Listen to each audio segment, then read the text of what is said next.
What's going on, geeks? You listen to episode 355 of the Geeks Under Grace podcast. My name is Cody Armour. I'm here with Shelley Nollan. Hello. And Lj.Lowery. Yo. This week, we're geeking out about superheroes.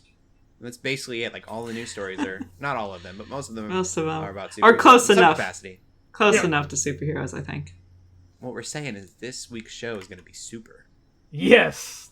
Super duper. Before we do that, though, something I'm really excited about. I don't know how excited everyone else will be, but I'm excited. I've been wanting to make like value cards for Geeks Under Grace for a really long time. We have a lot of different communities in a lot of ways. We have a Facebook community, and then we have a Discord community, and they're very disconnected at times. And then we have the community here with the podcast, and the website kind of has its own thing. Where they have like very separate viewers from the Facebook. Like there's people on Facebook that don't even know that we have a website, and so I wanted to get these kind of just values put into words that everybody can read and everyone can see, and it can kind of unify us in a way. So I'm not gonna read the whole thing because there's kind of like the stinger part, and then there's kind of more of an explanation of what we mean. But I'll read the first part, and you guys can check out all of them on Facebook, on Instagram. Probably should get them on Twitter, and then Discord, and all the other places. Need to work on the website too. They're not on the website yet. But here they go. There's 4 of them. Geeks Under Grace always put God over geekery and everything else. Geeks Under Grace are all about people because people matter to God. Geeks Under Grace believe life is better together. And Geeks Under Grace see creativity, whether intentional or not, as worship. That's my favorite. And those are just 4 things that, I think all of us, no matter what community you are in this Geeks Under Grace hemisphere, I guess, can look to and know that this is what we're about. We do that here. Yeah. It's the opposite, though. We don't do that here. We do that here. We do. Yeah. Yes. Yes. These are all values that the podcast team believe in. They are what the board believes in, board of directors, the writers, and hopefully you as a listener believe in as well, and the Discord community and the Facebook community. Hopefully they hold to these values as well. If you come in and you're like, wow, that sounds disgusting. Well, now you can make that judgment call. I'm really, really excited about it. I think that it could be really good for the community. It gives us a way to explain who we are too, yes. The mentality. People we have kind of a what you believe thing on the website, but it's not like a values thing. It's kind of literally what we believe in. Yeah, it's a mission statement. Yeah. Yeah, and so this is just a way to kind of like you said, describe who we are, what we're about. Yeah. So. All right. We can get into the games that we have been playing. LJ, I'll let you go first. Cool. Just an update. Still playing Final Fantasy. I'm still not as far as I'd like to be, but still enjoying it quite a bit. I was trying to finish it before I leave on vacation, but I don't think that's going to happen, just based on how busy my next couple days are. But the games I have been playing kind of took me away from it a little bit. I did check out the first one. It's all right if you have Game Pass. Is Exoprimal, and it's the one from Capcom, the dino shooting thing. That's right. Yeah. It's pretty fun. So best way to describe it is Destiny's Gambit mode. Basically, 2 teams work on completing objectives and fighting hordes of dinosaurs, and so then you can basically work towards this final objective or final mission, and it tells you and shows you the other team's progress, and it'll tell you oh, you're completing objectives faster or slower. There's different classes of hero, these suits basically that your character jumps into, and it's fun. It's cool. Some matches can be very intense because they also have big dinos like T-Rex kind of a thing. They have Triceratops and big spiky backed dinos. You can get what's called a Dominator if you are losing, and you can basically get access to control one of the big dinos for a short time and kind of hopefully even the odds, or maybe hold up the other team. there can be some moments to where you think like, oh, we're gonna lose, this is bad, and then all of a sudden it's like, oh, we won because we held out longer, or we did the thing faster, like at the last objective. Like you could be also winning almost the whole game, and all of a sudden something just trips you up or just destroys all of you, and you could it could fall apart. Like it's pretty fun. It's a good Game Pass game, I think. I can't see anybody paying, like, I don't know if I even saw any PlayStation icons when I was, like, because it's crossplay, apparently. So, like, I can't imagine somebody paying full price for the game, but if you do, and if you enjoy it that much, then awesome. It's just kind of, like, it's one of those service games that I'm like, oof, like, there's so many of them now, so many of them shutting down. I do enjoy it, though. I was like, yeah, like, so, if it wasn't for Game Pass, I wouldn't have checked it out. Played it with my brother and then a buddy of mine like the next day, so I got plenty of time into it. It was fun. Sweet. The big thing I didn't even expect to even get a shot at, but I got in, was the Tekken 8 closed network test, basically. So it's a closed beta, and they have quite a bit of the roster. There was no NDA on it, so I was able to post some videos on Twitter in a little bit. And it is super fun. It feels so good as somebody who's been playing Tekken 7 for the last couple years. It feels like a really good improvement over the previous one. And it's fun to see like how certain characters I've used how they've changed. It's a very pretty looking game. Definitely packs a punch. Feels like, I don't know if it's coming out to arcades at all, but it just feels like this one was definitely built in with like the new generation in mind. Because Tekken 7's a pretty old game. Like even before it came to consoles, it was in arcades. So it's been around for like the better part of a decade, probably since 2014 or 15, maybe like 2015 or 16. I think it's been around technically. But I'm excited for Tekken 8, and it's going to be a lot of fun. And so, yeah, that's what I've been playing. Yay! Well, what about you, Shelley? I haven't been playing anything new. I'm still playing Breath of Fire 2, and it's still good. I don't think I have necessarily much to say about it. It's still just the same, but more. A lot of JRPG tropes and things like that, which is fine, but at least the story is still fairly engaging. It's doing that thing right now where we need to get to the main story, we need a like item or thing. The only way to get that item or thing is to go somewhere else entirely, but we gotta help someone before we get that item or thing, meaning we need to get another item or thing. So it's like doing that thing where it's like, I don't even remember what I'm like, why am I even doing this right now? Then I have to remember, oh, that's right, I'm doing this because I need this specific thing that I can only get from this person unless I help him, and I need to do this to help them, and then I have to go back to this other place. And anyway, at least I got Daniel to keep me on track. I don't know how far I am, but I want to say I'm over halfway through. I hope I am. But yeah, anyway, still just playing that. Nice. Besides Tears in the Kingdom, I have been playing, Pokemon Sleep. And for those who don't know, there is an app that you can get right now that is officially Pokemon, where you sleep and then it tests your sleep and then it gives you results back, and it's a game. You catch Pokemon because you're sleeping, and there's shinies in this game. Pokemon. That's what I heard. There's actually shinies in it. Oh, that's cool. That's so weird. Catch some Z's to catch some shinies, I guess. How do you catch a shiny? Yeah, I don't know. So I do know that there are 3 different types of sleep for each Pokemon, which I thought was kind of cool. So you can get like a Pikachu, and the Pikachu will like have different types of sleep that you'll find them in, like that they're sleepers. And that all comes down to, I'm trying to think what they're called. It's snoozing. No. Man, I gotta look it up. I'm gonna have to pull the app up. I know there's gonna be people that find ways to manipulate that too. Like, yeah, honestly, that's kind of what I want to do, because it's like I want to use Pokemon Sleep low key, but one, I don't feel great about the recording, which I was talking. Here's the thing. I was talking about it with my husband, and one, I don't have enough room on the bed for a phone. That just seems weird. Like, that's just, I also have a MagSafe phone, so I use a MagSafe charger. I want to use that charger because I paid a bunch of money for it. And if I were to turn it on and use it, my husband moves around way more than I do on the bed, just as we sleep. And he also, he doesn't snore, but like he makes a lot more noises than I do.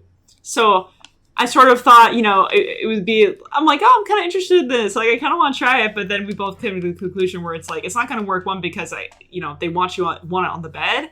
And I'm like, that's one, not going to happen. And two, all the stuff it picks up is not even going to be from me. It's going to say I'm like sleeping poorly, but it's not even going to be me. It's going to be because of friggin' my husband. It's like, you snored at 2 a.m. right here. And I'm going to be like, that's not even me. My phone would be like under me. Like I'd be like laying on top of my phone at some point probably. Like I don't know. Yeah, and then it's just going to fall off the bed. And then it's going to be like, hey, Shelley, you fell off the bed in the middle of the night. Are you okay? And I'm going to be like, that wasn't, huh? So it's like. It's not that good at it, but.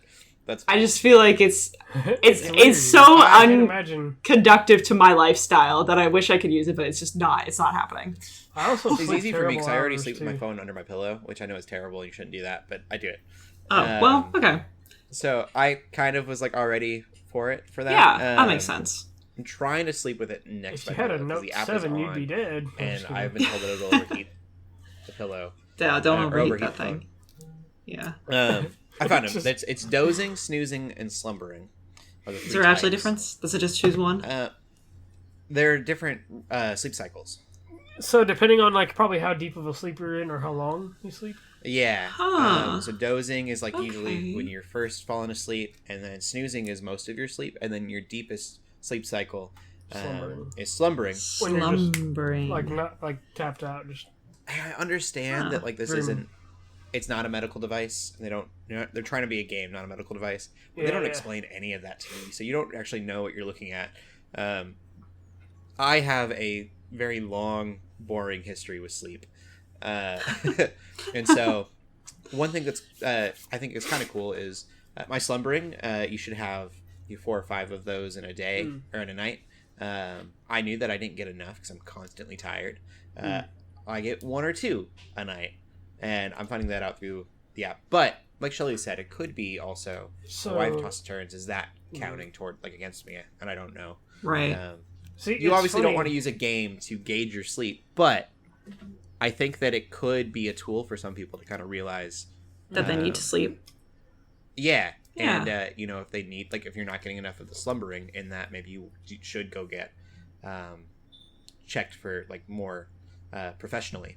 To see if you're actually getting proper sleep, which I know I'm not. Like I said, I've tried dealing with doctors, and it's a long road. I wonder if my Galaxy Watch is doing some of that to a degree, because the other night, and I think I turn it off usually most of the time before I go to bed, or whatever, right? But then the other night, because I was talking recently about how I've barely been able to stay up past 11 or 10:30 lately, and so there was a time where I saw the other day when I was staying up later, my watch was like, oh, it looks like your bedtime's in 2 hours. And I'm like, what? Like, what are you doing? I was like, that's creepy. So it's like, I wonder if it's using a similar kind of technology, because I know my watch has all these health apps on it and stuff that I never use. But it'll literally tell me hey, you've been sitting down too long. You should maybe go for a walk, insulting me. But I just have to wonder. My watch is very similar. I have a gear. I wonder if it's using similar technology to that or something. Probably. I know you can connect devices. I don't know about the Galaxy specifically.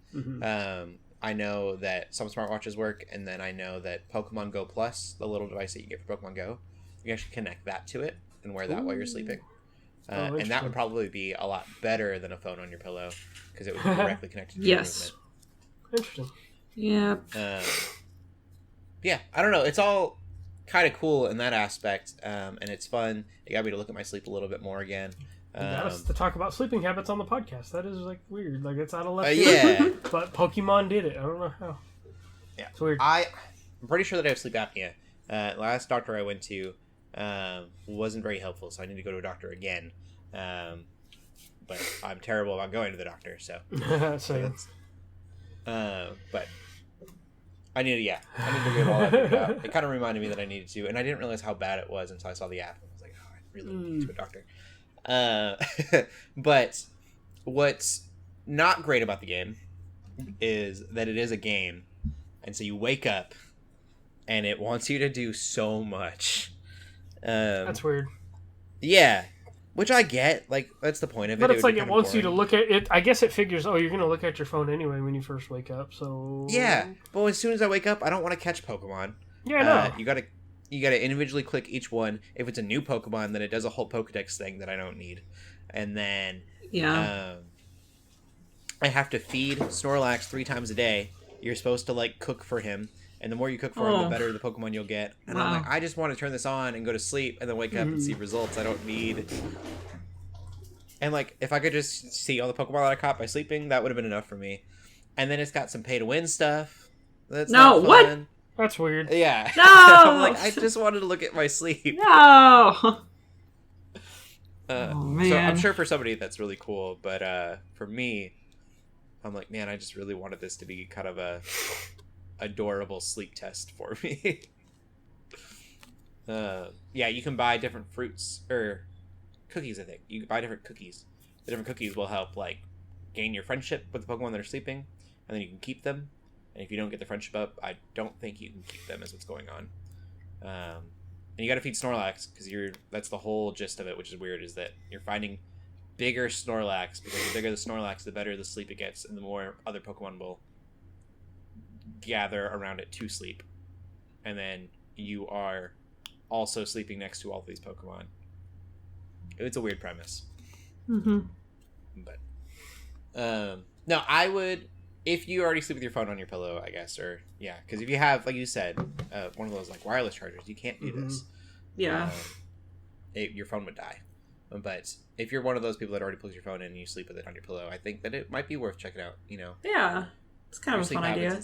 Mine just ends up on the floor or the nightstand, like next to me. So I don't know if that's weird. Yeah. That you put it on your bed. That's especially if you're constantly tired. I think that's the weird part to me. Like yeah, well, I listened to my recordings the first time. I won't ever do that again, ever. Listen to myself snore at night. I was like, no, thank you. Yeah, I think it'd be great for those who know that they sleep talk. Mm-hmm. I think it's perfect for those people, but I know I don't. Yeah, that would be cool. I mean, your Alexa probably, listens to sounds too. Yeah, that's true. Anybody, like... I was just going to say, my weird sleep thing is that I will sometimes sleep with my eyes open, but an app isn't going to help me with that. Yep. Yeah. So... I knew a kid that could do that in high school, and he would go to sleep with his head down on his, like staring at the teacher, and you could tell because his eyes would kind of like glaze over a little bit, and you could like wait in front of him, and it would do nothing. Like he would just sleep. You catch him. I definitely can't do that. Yeah, it was pretty impressive. Anyways, we can move on. It's just it's a weird app. It's a really cool idea. The fact that it's Pokemon is strange, but if they can make medical stuff fun, I think that's cool. Well, get into the gaming news. Like I said, that's very superhero heavy this week. Go ahead, LJ. It's very superhero heavy. So, I would consider even calling a hero. We got 3 news pieces. Spider-Man 2 trailer is arguably one of the biggest pieces. It's the story trailer. They've shown a lot of, they've definitely made some reveals on where the characters are at. The timeline, obviously they're all older, it looks like. There's definitely been I think they said 10? They look different. Is it? Yeah, they do. Is it 10 years after Miles Morales, I think? That seems a little much. I thought it was 2. Or maybe 5. Let me see. 5? All I'm saying is some of their faces, like MJ specifically, Miles, I'm like, okay, you look like you're the same person. So then they're saying that it's the same MJ, it's the same model. The same, she looks so different. And it's I'm still used to the original Peter, because I did play Miles Morales, and obviously that's a new Peter face, but I'm still, used to the old Peter face from playing PS4 Spider-Man. I'm sorry, 10 months. 10 months. After 10 That's months, more okay. reasonable. They don't look that different. They look different, but it's not... They don't look quite older. different for it being 10 months. Yeah. So... Yeah, they just look different faces. They look like they have different faces. They don't look older. I'm like, you replaced MJ. She's a different person. The new Peter face model is growing on me because I put my nephew, who's only 6 years old, on super easy mode on the original Spider-Man game. Yeah. And so I've been watching the cutscenes again and watching him play it, and I'm like, the new face model is kind of growing on me. Okay, that's good. Which, yeah, because everybody was like, what, at first? But no, I'm excited for this game. They show more Venom in the trailer. Ooh, they better give us... I want them to give us a segment where we have to play as Venom. I think that'd be so sick. But yeah, I'm excited for this. This is like, I'm already expecting this to be my game of the year even before it comes out. Like, I'm just like, I know. So I got 40 hours each, almost 50 in both games already. I mean, that's part of my nephew's time too, but I just know that I'm going to put just as much time into this game. So nice. Yeah, I'm excited. Very excited. The other piece of news is it's a very B tier company that's making this, being published by Game Mill Entertainment, which has done some other like licensed stuff, but they are making a Skull Island game. It's called Skull Island: Rise of Kong, and it definitely looks like a very mid action game. Doesn't like, but I don't know. Like I'm a Kong fan, so I'm like yes. Like I will. I might ask for a review copy of this because I know we definitely have connections with that PR team. So either way, I'm going to be playing it. Yeah, it looks fun. If anybody's fans of, I know they are kind of announcing more stuff about like Godzilla versus Kong. Like, cause it looks a bit this, Fortnite-ish. The like character, yeah, because it's a little like toonish looking. Yeah, Game Mill games are not known for like how they look. Like they are very low budget, cartoony looking stuff. The Cobra Kai game that I played a few years ago is very cartoony looking like that. So it looks. I'll play it. I'm sure it'll be fine. Whatever. But they are ramping up stuff about Godzilla versus Kong. I saw there's actually a comic book crossover they're doing, which is Justice League, Godzilla and Kong. Like so, they're gonna do a 7-issue arc where that crossover is gonna happen. Cool. And Kong versus Godzilla, basically. Yeah. I'm down with that. So it's just them ramping up, and then I think this is more connected to. They had a cartoon come out a few weeks ago, which is just called Skull Island on Netflix, and I haven't watched enough of it to really like judge it yet, or to critique it yet is a better word. But so I think this is more attached to that than anything.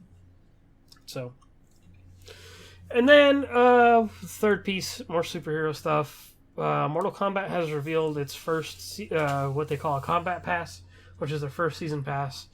Every time one of these games comes out, I always buy the like special edition because I already know their content plans because they haven't changed since Mortal Kombat 9 in 2011. So they had obviously a few Mortal Kombat characters from other games are in there, but the biggest ones are basically all the leaks that were basically now confirmed. We're getting Peacemaker, which I'm stoked about. I'm gonna try to main Peacemaker. Like that's my dude. And then the biggest ones, which are almost like, okay, are they gonna play similar? Is Homelander and Omni-Man. Yeah, dude, Omni-Man's so cool. And J.K. Simmons reprising is amazing. Yes, so I need to see if Anthony Starr is gonna reprise Homelander. I love it. Is he really? I have to look and see if he's gonna. So but yes, perfect. J.K. Simmons is for sure. That has been a for sure thing. I know. I can't wait for their dialogue. That's all I care about. I just want to watch. Yeah. I can see Homelander being. I don't know. I guess I haven't watched the newest season of The Boys, but I can almost see him being like a ranged zoner character because I know he likes to use his laser eyes a lot, at least from what I've seen. Mm-hmm. So I feel like they're probably gonna. I don't know. I'm curious to see how they're both gonna play because obviously we know Omni-Man is just dude's a powerhouse. Does Omni-Man have laser eyes? I don't think so. According to this is not a very good source, but according to a TikTok I saw, apparently the big difference is that Omni-Man he's got heat and super strength. Yeah, he's just strong. Yeah, whereas I think Homelander's got some of that to a degree, and the laser eyes. So it's like I don't know what else Homelander can do. I haven't seen enough of The Boys, but I really love. I think it's the Death Battle. Is that what the YouTube channel's called? Yes. Where they pick apart scientifically as possible two fighters, and they did Homelander and Omni-Man, and they ultimately went with Omni-Man because spoilers. That's what I would go with too. Yeah, because Homelander in his world has never had to train for anything. He's always been the strongest. Yep. Omni-Man is literally grew up and raised as like a fighter, as a warrior, and so he like knows how to. If they're like equally matched in strength, Omni-Man knows how to fight. Basically, Homelander doesn't quite. Yeah. Mm-hmm. Thanos versus Hulk. Yeah, unfortunately. Not the MCU version, though. Just kidding. Yeah. Well, yeah, I mean, specifically the MCU version. Where, Thanos like, knows how to fight and Hulk doesn't. That's true. So That's true. Thanos destroys him. Even though he shouldn't have. It's gonna be more entertaining. It'll be more entertaining of a fight, at least. Yeah. I'm still bitter about Hulk getting like manhandled. Me too. Anyway, yeah, no, some good stuff. I think that's kind of it for gaming. Cool. Sweet. We'll get into the movies then. What did you... Shelley, did you watch anything? She watched 2 movies. Yes. She's watched yeah. 2 movies. Stuff. I know I watched 2. It's Yeah. crazy. Let's lead with Shelley, because both of them are very pink inspired, which is pretty cool.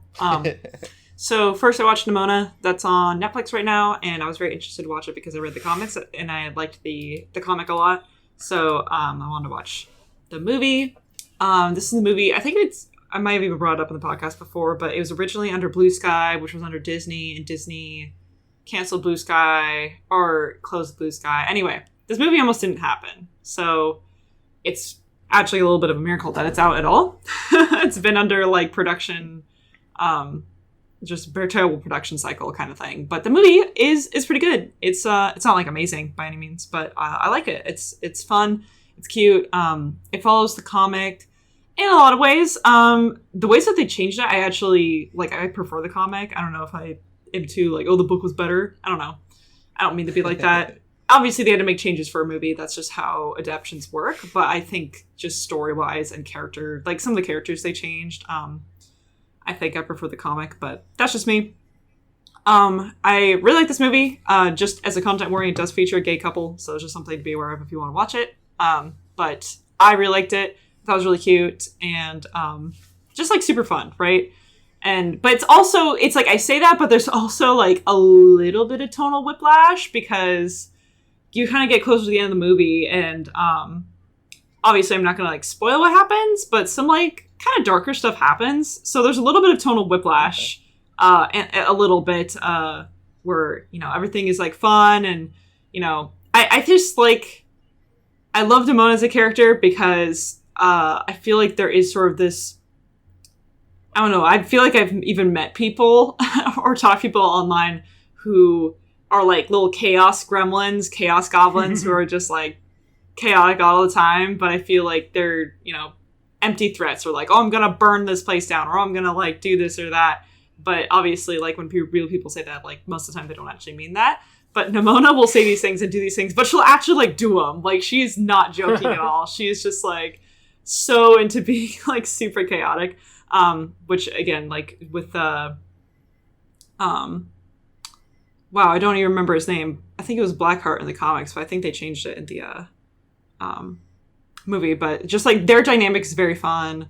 Again, they changed his character a bit too. Anyway, I kind of saw it as a lens of like comparing it to the comic, which isn't necessarily the best thing, but I still really liked it, and it is just on Netflix. So if you're kind of looking for like kind of a fun movie, but again, it kind of gets a little bit dark and interesting at the end. It's not literally just fun and games. I definitely recommend it. And besides that, the animation's really the animation looks really cool. Good. The world building's really cool because it like takes place in this modern day medieval. So like there are knights and there's a lot of sort of like medieval things. Like in attire and things like that, but it's also like in a modern setting in the same time. So people have like Arcane phones a and little headphones. bit, like that type of setting. Yeah, exactly. So I think that is also really cool. Like the world building is really interesting in that way. So anyway, Nona's really cool. I liked it a lot. Yeah. Barbie is amazing.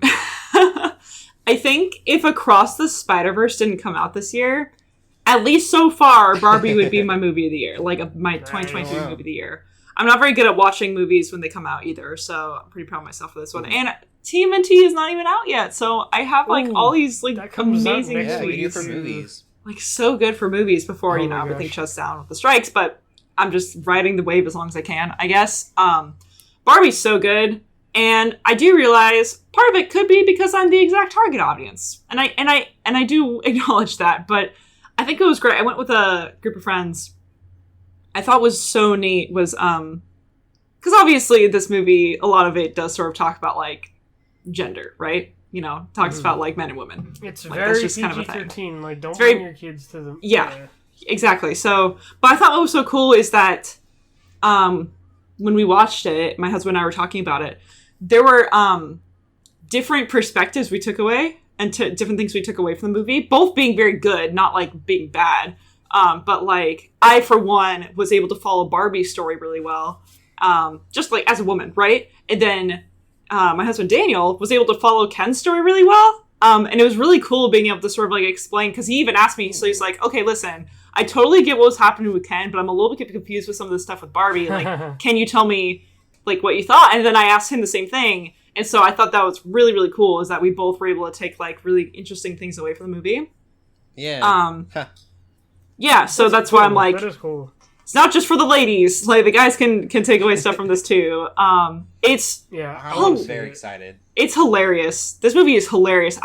And it's like, it's so funny, but there's also these moments where I was just like feeling so many feelings, and I don't want to like spoil or anything, but like, let's just say I was kind of an emotional wreck throughout the entire movie, because I was either on like a super high, like, because things were just so funny. I was like crying, laughing, or I was close to crying just because of like stuff they talked about and things that they were doing that I felt like hit very close to home for me. So I thought that was really awesome.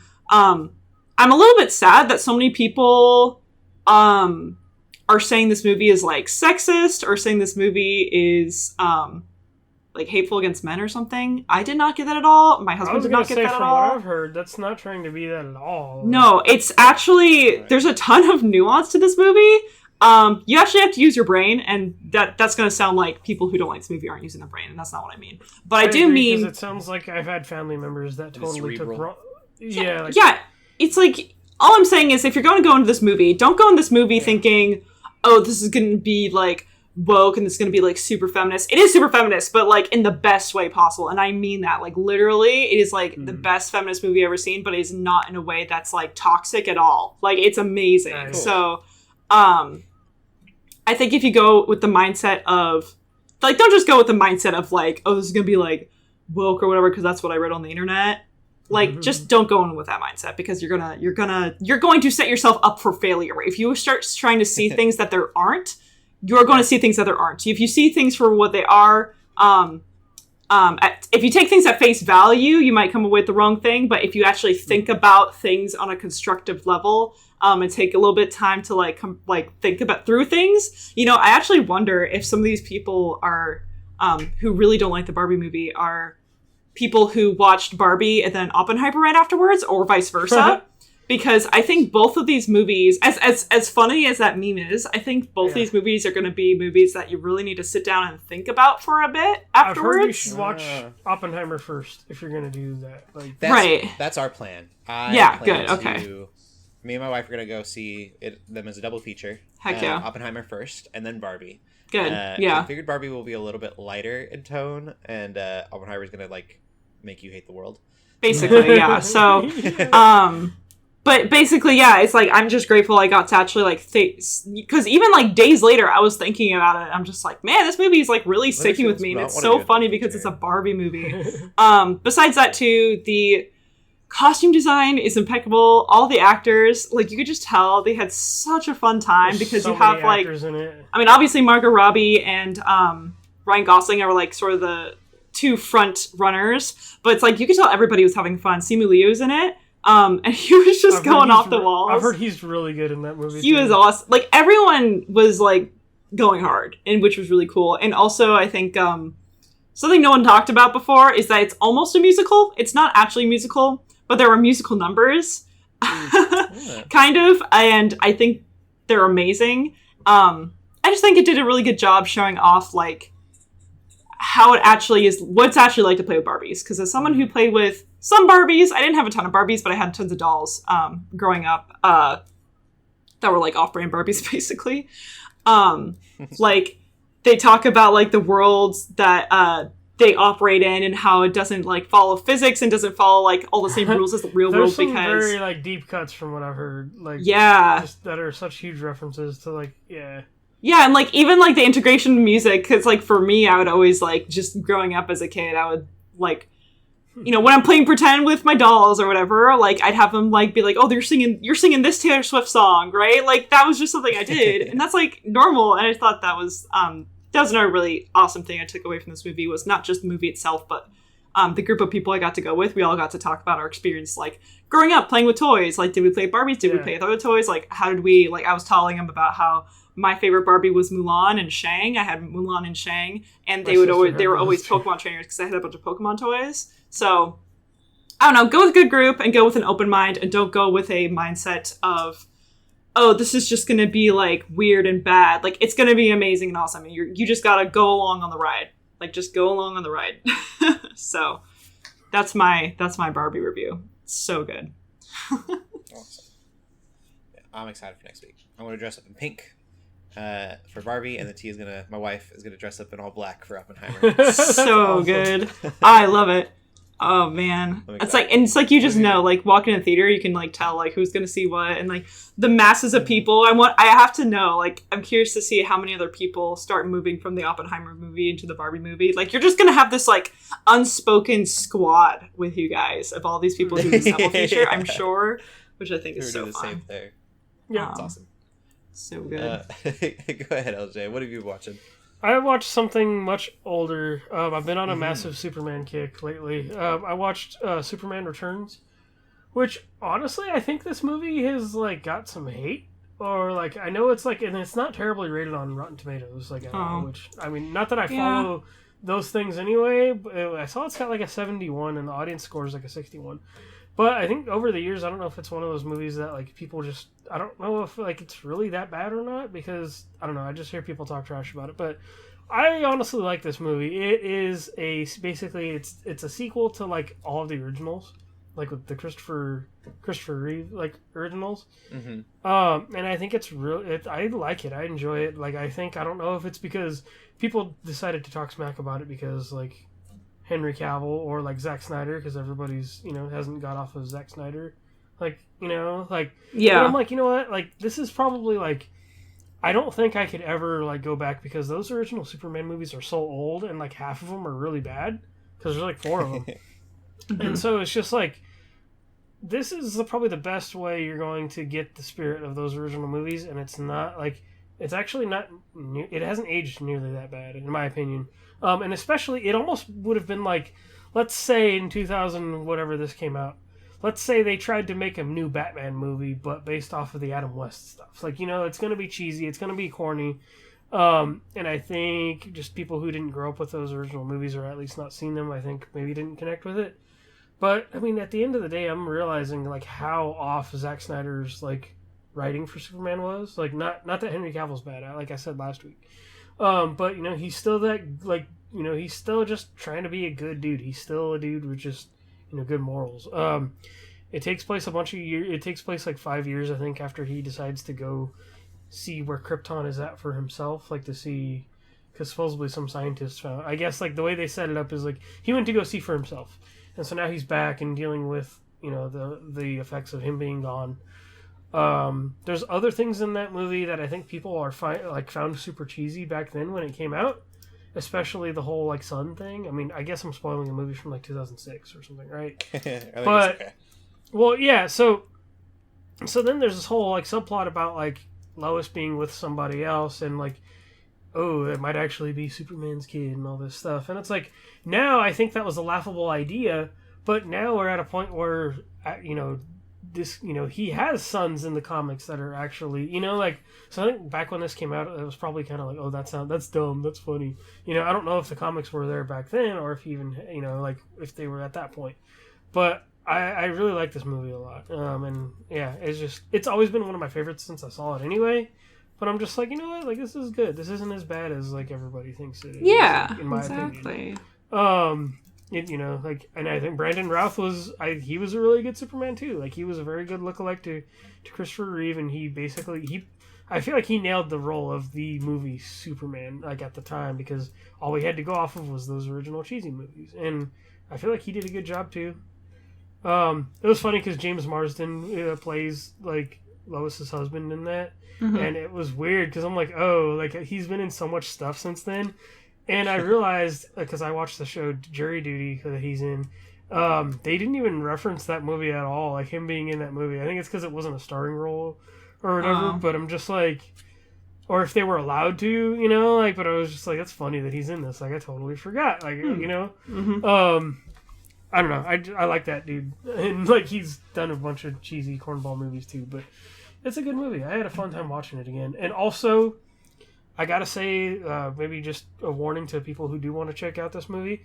The HBO Max version, I don't know what they did, or I guess it's the Max version now, but it actually is kind of pretty poor quality. Like, the image quality and the audio quality is just, I think they did poor work on getting it on there, because I was like, oh wait, I have a DVD of this somewhere, because I won, like, a box set from the Retro Ruin podcast, like, a few years ago, of, like, all the old Superman movies, and I was like, oh yeah, I have a DVD of this, and I popped in the DVD, and I guess naturally you would think a DVD or a Blu-ray is going to be better than streaming anyway, but I'm like, wow, like I should have popped in the DVD in the first place, because the whatever the Max version or whatever version they're using is pretty bad. So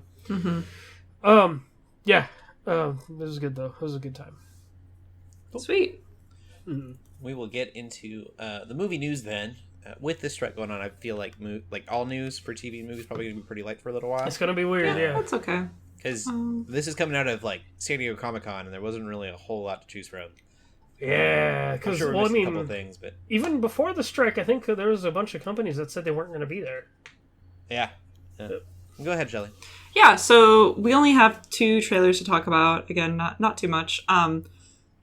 First, let's actually talk about the new Haunted Mansion trailer. I don't actually think there's much to say. It's funny, this actually was one of the trailers I saw before the Barbie movie. It was one of the preview movies. Oh, nice.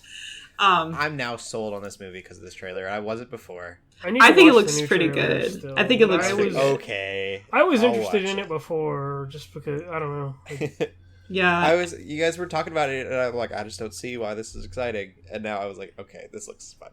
No, it does look fun. I mean, it just looks like a really fun group. At least it's not a live action remake. I mean, I'm sure they already did make one, but I'm like, okay, cool. Disney's trying something a little different again, like, kind of.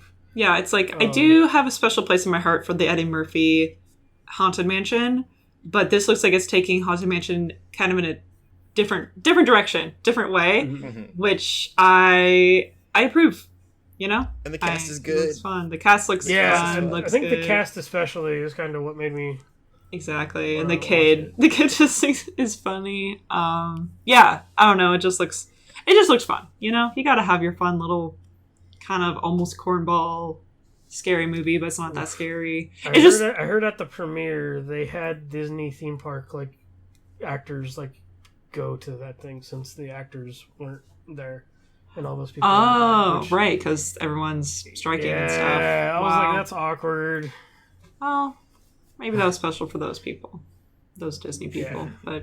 But yeah, news is just gonna be weird.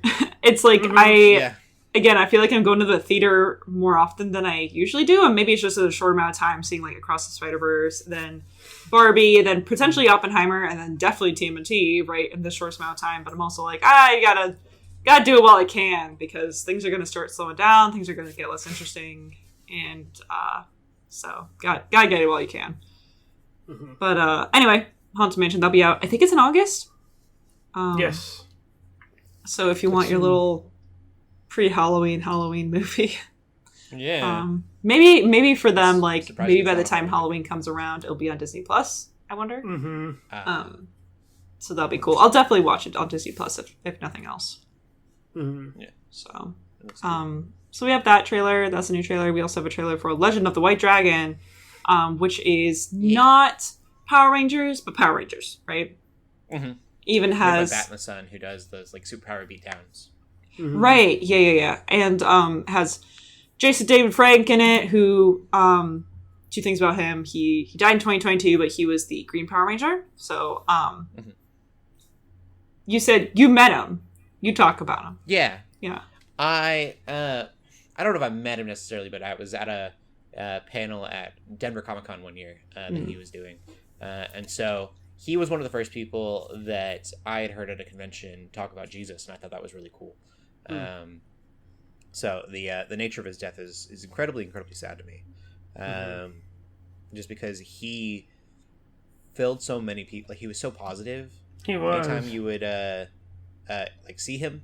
I had seen like other panels that he had done and just other interactions just on his Instagram and stuff. And he was always so encouraging, and so for him to have gone out the way he did was really unfortunate. But I don't know a whole lot about Power Rangers. I know that he's a Green Power Ranger, and he's always been the Green Power Ranger, and he was very passionate about that. He reprised all his that role in like all the Bat and Sun stuff every time they did like a video too. Yeah, he's got like I think it's the White Ranger. It might be the Green Power Ranger. I don't know, one of the two versus Ryu. It's Yes. Green Power Ranger versus Ryu. Mhm. And so like he's done that forever. He did. He played Bloodshot for Bat and Sun. That was really good. And so, anyways, I'm a big fan of Jason David Frank. I feel like he helped keep the Power Rangers like con scene like alive. Like I mean, they had the comics and stuff, but like now you see the other actors from that original show coming around too, and not just because the Netflix thing. Like, he was always working and always promoting like the Green Ranger stuff. He had his own fighting line for like I think MMA that was Jesus Didn't Tap. Yeah, so cool. But I'm a big fan of Jason David Frank, not necessarily Power Rangers, and I'll watch it because of that. Because who he was as a person was so cool. based. That's very good. He's just a positive dude. Yeah, like overall, yeah. The movie still looks like a web series to me, and I'm kind of bummed about that. Yeah, the movie itself doesn't look that great. I'm going to be completely honest. But if it pops up on a streaming service or something, which it probably will. As long as it's fun. As long as it's fun. I might check it out. I know the heart behind it. They're really wanted to finish this movie for him, and they're giving their best. So, and if you want to support it, it's cool. Yeah. Okay. That's all we have for movie news. So, shows. Yeah. We'll talk about TV then. Should we just talk about Dragon Prince? Yeah, Shelley and I. LJ, did you? Yeah, go for it. Just Shelley and I talked about. Right. It makes me not want to keep Prince. watching. I'm so sorry, but it is. But I also am like, am I going to watch season 6? Like, low-key. Are you done? I'm not done. I probably am going to. Like a whole day or two. It just wasn't very good. And, like, I don't know if I'm crazy. It was like the day after I posted that article. She's like, yeah, I'm done. I think I'll watch season 6. It's just season 5 was like, I mean, people are like, oh, it's better than season 4. I'm like, sure, okay. I guess it's better than season 4. Definitely better than season 4. But it's like, not that much better. Like, it's still not as good as season 1 through 3, as far as I remember. Or maybe, I was telling Daniel, because we watched it together, I was like, maybe I'm misremembering seasons 1 through 3. Maybe they're not as good as I remember. Maybe these are on the same level. I think season 3 was really amazing. Yes. Season 1 and season 2, I would think were kind of like, they're all right. Yeah.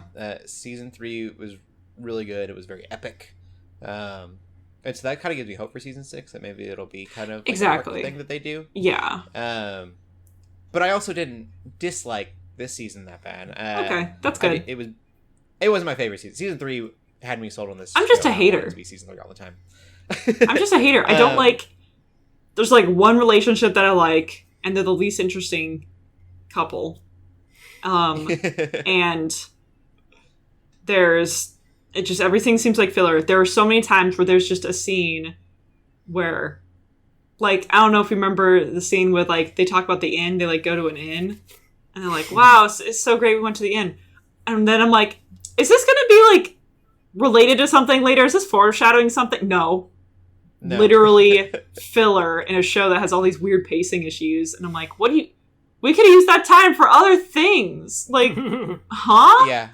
Like, so there's just things, like, just scenarios like that. Heck, even, like... Second to last episode? Third to last episode. Uh-huh. I don't want to give anything away. No, that's fine. There was one of them where I think it was the second to last episode, and I was like, we have a show to finish. Like, why are we doing this? Yeah, and why plus... are we here? And it worked out, but I was just like, Yeah, and it's like, there's all these other subplots happening, and I only care about the main plot, and, like, there's a subplot that's sort of related to the main plot, so I'm like, okay, fine. Like, it makes sense that we're, looking at this because it's sort of related to the main plot. But then there's this other subplot that started in season 4. I think you probably know what I'm talking about. That I'm still like, what is the purpose of this? Why is this here? How is this relevant? Like, yeah. I guess it's 2 seasons of a subplot buildup for season 6. But even then, I'm like, there was an episode in this season where I guess if anything, there's a little bit of like the main cast meeting up with this other cast where the subplot is happening. And I'm like, okay, cool. Like, is this going to become relevant finally? And no. And I realized in that scene, they did not need any of season 4 of that subplot to happen because it was everything you need to know was explained in exposition except for like one big thing, except for one thing. Everything else was like, and I can talk to you later about it because I don't want to like necessarily spoil, but I was just like, okay, so what was the purpose of season 4 when now they're here and everything was just explained, and we didn't need season 4 to happen then in that way. I thought that was kind of silly. There was even like there were animation issues. Oof. And there were like places where I was like, oh, animators were lazy or overworked or something because they were just like very obvious. I just give it up on. Yeah. Yeah. I wonder if this show is like became a victim of like the COVID stuff, you know, like if they haven't been able, or if it got rushed out because or if it got rushed for some reason. There's a chance for sure. If the writing and stuff has gotten into different hands, because it almost doesn't feel like that too. No, I agree. I think there's a new writer or something because, and you know, my husband Daniel put it into good words of how this show is falling apart and it's facing a lot of the bad things that happened in Legend of Korra. But the reasons bad writing happened in Legend of Korra is because they didn't even know like what season was going to be their last. Every season, as far as they were concerned, was going to be the last. So they had to create these new arcs, and they had to what happened here. Exactly. But this show doesn't have that excuse. They already know they're getting at least like 7 seasons or something. They already have it. So that's why I think it's really weird that it's facing the same sort of issues. But it's almost like they're building up too much. I don't know what it is. It's weird. But yeah, the animation's weird. Like, so many times I just saw like a 2D figure and they would just lazily move or expand the 2D figure, and I was like, I don't like this. And there's one section like warping something on Photoshop. Yeah, well, and there's also this one section, again, not trying to be spoilery, but there's a section where they're fighting, they're in this place where they can run into monsters, and they tell us explicitly, they say it's basically like a zombie infection kind of thing. Like, this can happen to any monster, so you need to be really careful, guys. Like, don't get bit or scratched. Like, you can't be touched by any of these guys because there's a chance of you becoming, like, a zombie, basically. So they say that, and the same monster design is used when they do encounter monsters, is like, it's just the same monster over and over and over again. And I'm like, they told us that, like, this happens to every creature here, and potentially even like humans and elves. Like, it can correct about that. Yeah, I hated that, and I felt so like, that makes it kind of, you know what I mean? Like, I noticed that immediately. I'm like, should have been. They're just going to use the same model, and they're just going to keep reusing it. They're not going to make a new monster model. And I was right; they didn't make a new monster model. So things like that, where I'm just like, there were good parts of the season. That's crazy. I know there were good parts of the season. It makes it sound like I like absolutely hated it, but I was definitely disappointed. And I don't like Raylan. I don't like it at all.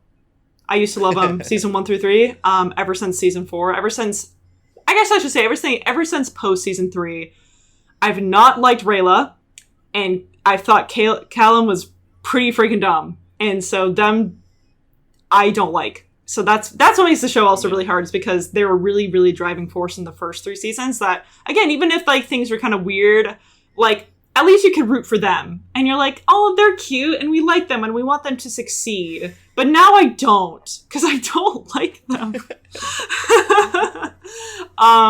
So those are my thoughts. I got my mom to watch it, and she likes it. That's good. Okay. And that was at season 3. Yeah. And the way that I got her to watch it is I told her that it was like if Game of Thrones was made for children.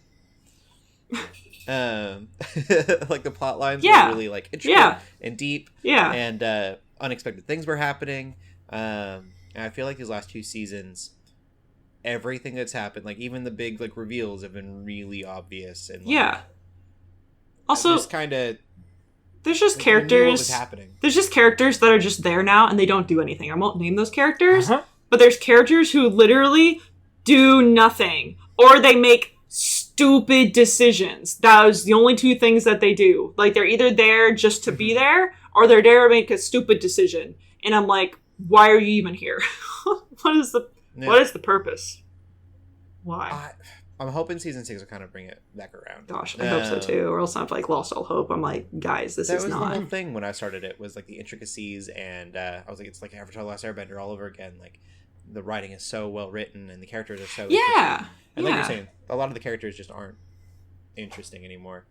There's a lot of weird contrivances happening that I just hate. It's like, again, like I can think of at least two things like just off the top of my head in this season where someone miscommunicated or intentionally hid information for basically no reason, or someone could have been saved in a certain situation and literally for no reason they weren't. They could have just been saved or something, it could have been fine. And then they try to create this weird emotional moment of like, oh, well, like, go on without me, or like, oh, like I'll sacrifice myself, and whatever. But it's like they literally didn't need to do that because the solution is so obvious. And you know what? Even my husband and I were talking about this because we were both a little bit salty. I won't say what we came up with, but we basically rewrote the plot in such a way that's way better. And when we can do that, like, that's when you know it's bad, is when you can just like immediately like not even thinking very hard of like, oh, what if this was this and this and that, and like we rewrote the plot in a way that made sense. That's when you know it's bad. Because I'm not a very good writer. There's a lot of stuff with the dad, I'll say, that could have been really cool too. Like they were doing some it was like they were trying to do something really interesting with that, and they just kind of. That was probably my favorite part of the season. Really? That whole section, yeah. I was like, oh, this is really cool, and then nothing happened. What I really wish, though, and I saw it point out because I think another reason this season was so weird was they kept switching like every couple of minutes between like 3 different subplots. And I think that what you're talking about specifically, if that was a whole episode dedicated to that, I think it would have been way better. Yes. You know what I'm talking about? Like just an entire episode of that entire sequence happening would have been way better. But they didn't do that. That would be better. I could see that. See what I mean? Like, why am I coming up with improvements? I'm a freaking pleb. I am not a good writer. Why am I coming up with better ideas? This sucks. Okay, sorry. We've talked a lot about this show. It's not over. I would think that it might still be like. I know last season a lot had to do with COVID. It was delayed because of COVID. That's true. They were still like trying to produce it during COVID, and I think it had a good excuse. Mm-hmm. Maybe this has the same excuse, and we'll get something better. Yeah. Soon. But time will tell. It has the potential to be such a great show. Hopefully it still does. Yeah. We'll get another season. We'll get another time jump. Yeah, probably, and then they're gonna change their hair again. They're gonna get no character development again. Okay. LJ, do you want to talk about my adventures with Superman? A better show. Oh my gosh, this might be my favorite show. About a better show. So there's only 4 episodes. It's already better right now. It's just so good. It is good. And the way Shelley and I were talking about it before, there's aspects of the show that they are just not holding back on. Like they're just like it's like they're moving. Okay, it's like y'all already know this stuff cooking is with going fire. to happen. Exactly. It's almost like if Superman had a canon event, like Spiderman. Mm-hmm. Like this, the relationship with him and Lois is like a canon event, right? Yes. Canon they're moving. They're moving at a pace that I'm happy they are going with. And like Shelley said, it's almost like would you say it's almost like an animated It's like a rom-com anime, but disguised as Superman. Yes. Like fully. They could have done the whole thing where they could have leaned into it, almost like Kaguya-sama or something. Yeah. And made it comical off of that. I'm happy with the pace that they are going with. I love the Easter eggs that I'm noticing too, just that are references to like other anime. Mm-hmm. There's not a ton we can really say. I mean, there's not like a ton that has happened though, but all the things I think people want out of like a Superman thing are in this thing. I was just thinking to myself, I think it's funny that they did the whole magical girl transformation the first time because like they have. I don't think they do it every. I noticed they don't do it every time now, and I'm like, I don't want them to do it every time. It was like the first but I time. also get why they wouldn't, because it's more of an Easter egg, I guess. But I love it. It's things like that make me love this show. The characters are all really good. And maybe they're taking their time introducing like certain characters too, because there's certain characters I noticed we haven't seen yet.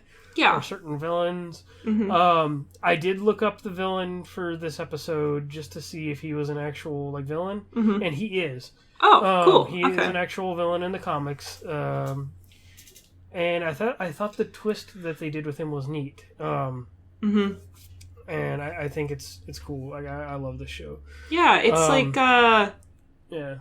It's very simple, and yes, I think there's merit to being simple. Again, like, not to continue hating on the Dragon Prince, but through Dragon Prince, there's a lot of things going on, and not all of it really matters, you know? I thought the show was stronger when it was just one kind of main focused sort of plot that made sense, was very simple. Anyway, just shows in general, if they get too complicated, kind of get hard to follow, whereas this show is like, it's like incredibly simple. And honestly, like, I'm kind of mostly just there to watch two hot people simp over each other, and I think it's wonderful. And I love the little, like, oh yeah, he is Superman, so he has to deal with that. That's what the show is. Like, I don't even care. I have no shame about it, all right? I just like watching two attractive people who really get, like, shy and nervous and like, you know, around each other. So I think it's so normal, precious. Like, honestly, Cody, you're, like, dying. That's what the show is. That's what anime rom-coms are too. It's the same thing, all right? You just have the Superman dude he's ever felt like. It's just you got the Superman that's like a little seasoning on top of like, oh, this is interesting. There's extra stuff happening here. Yes, it's so good. It really is. Like, there's no better way to describe it. It's good though. Oh, it's amazing. No, it's good. It's simple. It's good. It's like yes. It's like what's like a food that's super easy to digest. It's basically like that. It's just an easy to digest show that you don't have to think too hard about. You could just watch it and be happy. So, yep.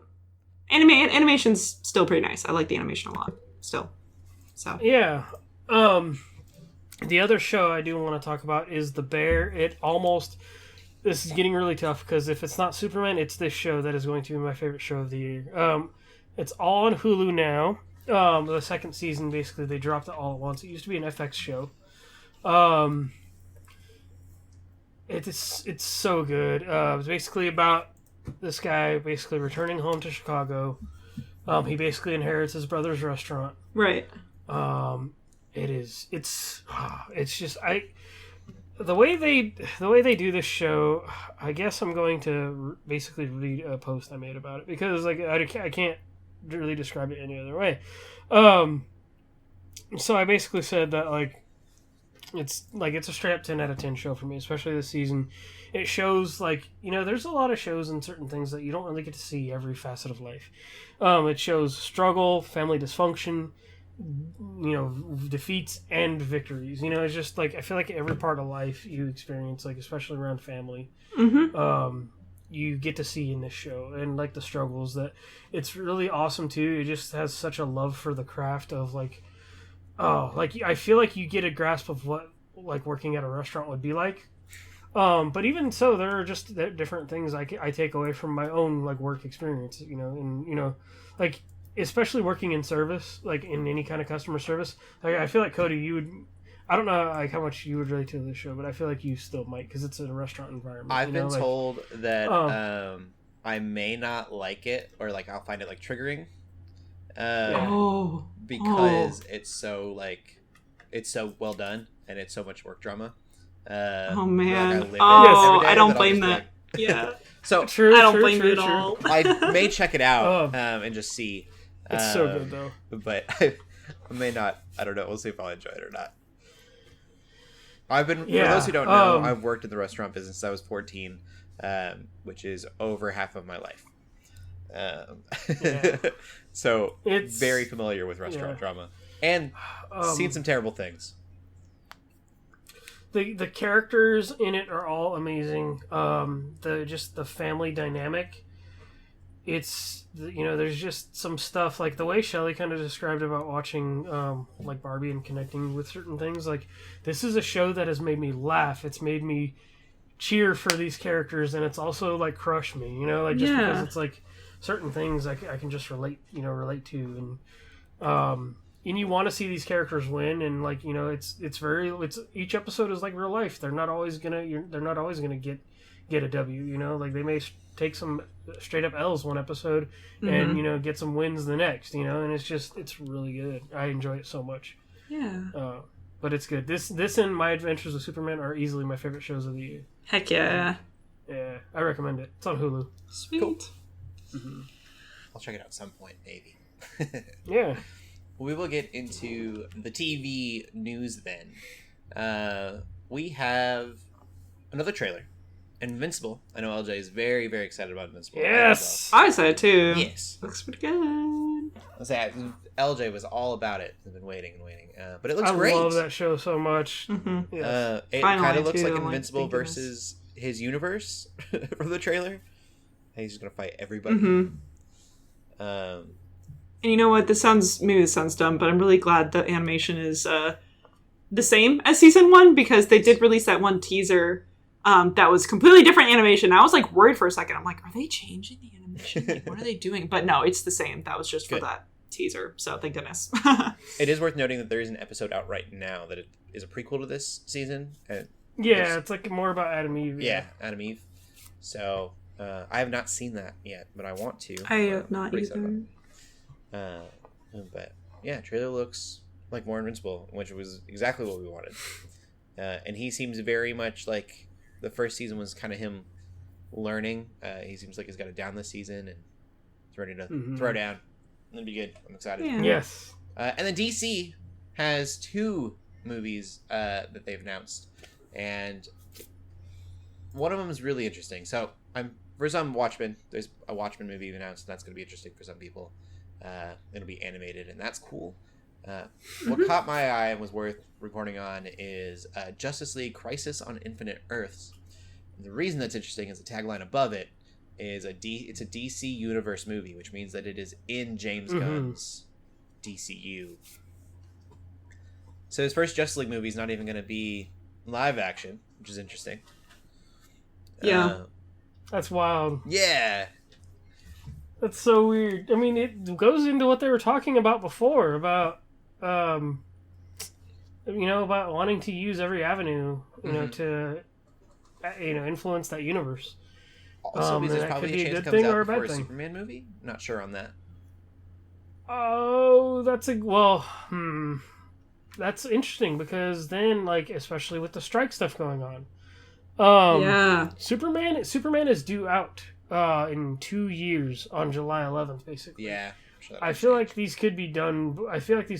Before that comes out. I mean, that would be big, because James Gunn said that Superman would be his first official DCU universe movie. That's a good So I don't know what they'll do with that. Or maybe we don't know how early these announcements are. Is the right? thing, They might have just been announced, and it could be forever. Mm-hmm.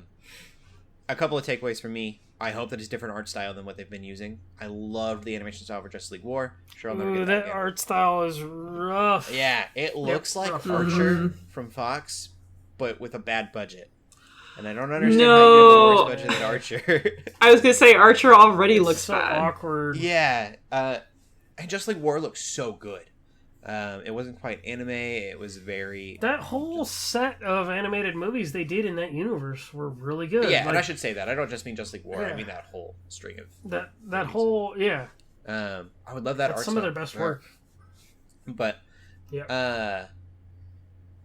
So I'm hoping for a different art style. That would be cool. One thing that I think is really interesting is that most of these movies that have come out with DC have always been really true to the comic books.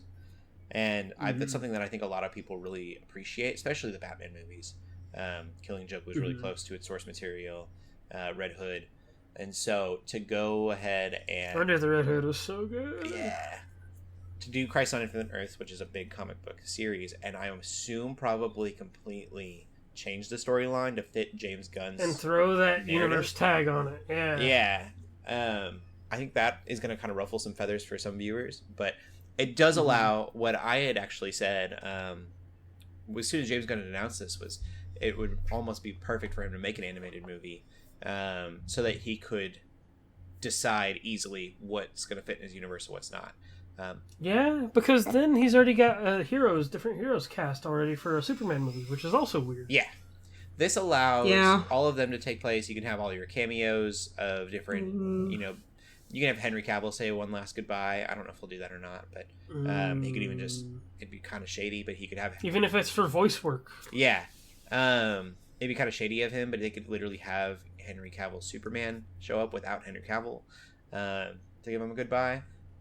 That would be kind of garbage of them, but it's something they could do just for the character. It got me thinking about that weird Peacemaker cameo too, like that they had, like. Yeah. But they've got like an Aquaman weird. they've got to justify. Why is that in James Gunn's universe, and how does that fit? And Peacemaker is another really good one. So a Justice League Crisis on Infinite Earth kind of allows it's reset, but it's not a complete reset. What's in, what's not. You just do that with an end credit scene or the ending of the movie. It's very much what the Justice League War series of shows did when they ended. Some things stuck around and some things didn't. Light spoilers for that universe, but yeah, I'm very curious. Don't know if I'm excited about it yet, but I'm very intrigued by the possibilities of this movie. I would be down to watch if they were good shows, good animated shows within this universe, for specific characters that I like and stuff. If I don't have to worry about like having to watch every single thing to make sense of it. This could be a cornerstone in his universe, though, and really kind of explain how things are the way they are in his world. We'll see. And that is the news. Are we geeking out about anything else this week? No, I kind of am. I won't be around next week because I'll be going to North Carolina for a 5-day vacation, or like 4 days. I'm going to go to GalaxyCon and kind of do some stuff there. Nice. But I'll be excited to talk about that next week. Yeah. Also, while we're on topic, I did want to mention that I need to start reading it, but I'm going to read it on my flight. I grabbed Superman Birthright, which is basically, apparently it's like a really good Superman comic, and I guess it does the whole origin thing supposedly. But cool. Also, like, I saw it on TikTok initially, and this dude on Sundays, he says it's slow, so he chooses like one Marvel, one DC, and one indie comic, and he basically described it as like, if you're not a Superman fan yet, if you read Superman Birthright, you're probably going to be a Superman fan. And I'm like, oh, okay. Ooh, like, cool. I wouldn't consider myself a fan, even though I've been on a kick. Like, I'm not like a major fan. Yeah. But I'm like, ooh, like this sounds like essential reading, so I'm going to check it out. But yeah, I'm just, while we're on the DC topic and things like that. So yeah, I'm excited. I'll be back in a few weeks to tell everybody how Comic-Con went. So. All right, well, we will end the podcast there then. LJ, where can they find you at? You can find me on Twitter, Instagram, even Threads now. I got a Thread. And TikTok. Oh, yeah, Thread. And Shelley? That thing everybody forgot about already. Yeah, you can find me on Twitter. Sorry, I'm going to keep calling it Twitter. You can find me on Twitter at TheShellshock24. You can find me on Instagram at Cody Armour, on Threads, I guess, and on X.com. No, don't say that. No, don't even like. It's so bad. Only one X. Even... I should. Don't Google make sure that. I'm specifying. Do not type more than one X. No. We are no, don't. Christian podcast. Yeah. Also, you wouldn't find me on a... Hold on. Oh my gosh. Do not have an OnlyFans. You've killed LJ. Yeah. No wonder he's not going to show up next week. You've killed him. He's That's dead. funny. All right. Keep gaming, keep praying, and God bless. All right. Bye-bye.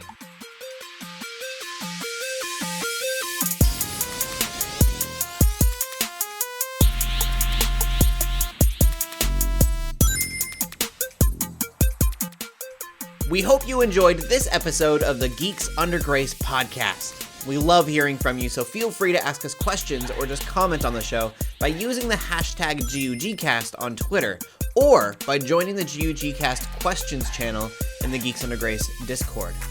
If you like this episode, consider leaving a review or rating of our show on your favorite podcast app. If you want even more Geeks Under Grace, you can always go to geeksundergrace.com. We love you all so much, so thank you for listening.